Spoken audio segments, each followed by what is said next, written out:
Un autre aspect vraiment intéressant dans le programme, c'est déjeuner causerie.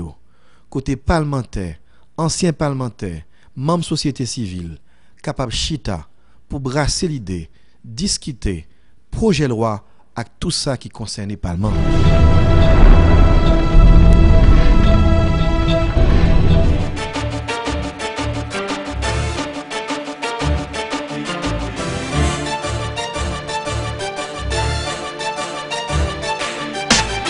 Vous parlez d'un projet rassembleur intéressant, fascinant au niveau de pension. Racontez-nous ça.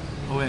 Moi, je parlais justement d'un projet de loi sur la retraite, sur la pension, pour généraliser la pension, parce que ce n'est pas normal que seulement 15-20 000 personnes qui travaillent dans le public, dans le secteur public haïtien, dans l'État, qui ce sont ces 15 à 20 000 personnes qui ont accès justement à la retraite, la pension civile.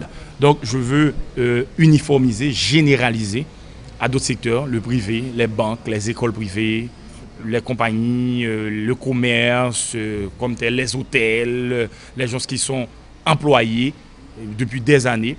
On ne doit pas confondre l'assurance avec la retraite. L'assurance, tu travailles, tu mets de côté. Tu as la force de travailler. Monsieur Pénassa, en tant qu'ancien parlementaire vous-même, vous avez quand même un pays modèle à plusieurs points de vue à ce niveau-là.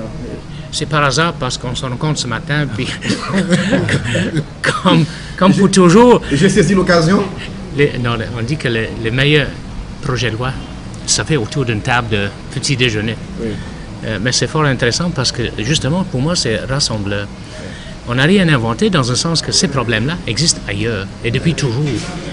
Mais lorsqu'un pays comme l'Haïti, extraordinairement beau, et au moment qu'on se parle, une opportunité pour l'investissement, par exemple, c'est très important pour que les compagnies qui viennent ici pour s'installer puissent avoir un encadrement social qui intéresse les employés à rester à l'intérieur, sans les nommer comme Digicel, comme d'autres groupes, par exemple, sont immenses. La motivation pour un employé de rester au sein de la même entreprise en vue de voir pour sa famille, sa petite famille, une pension de retraite, c'est énorme au niveau de la motivation. Ouais. C'est motivateur aussi pour, comme je vous dis, les investisseurs qui viennent ici d'autres pays, parce qu'ils voient une stabilité. Ouais. Mais ce qui m'intéresse, c'est aussi la mécanique du projet de loi. Comment vous envisagez ça? Donc, nous autres, on envisage justement de nous entourer de consultants, de fiscalistes, de juristes, des gens qui s'y connaissent justement dans la matière, pour pouvoir...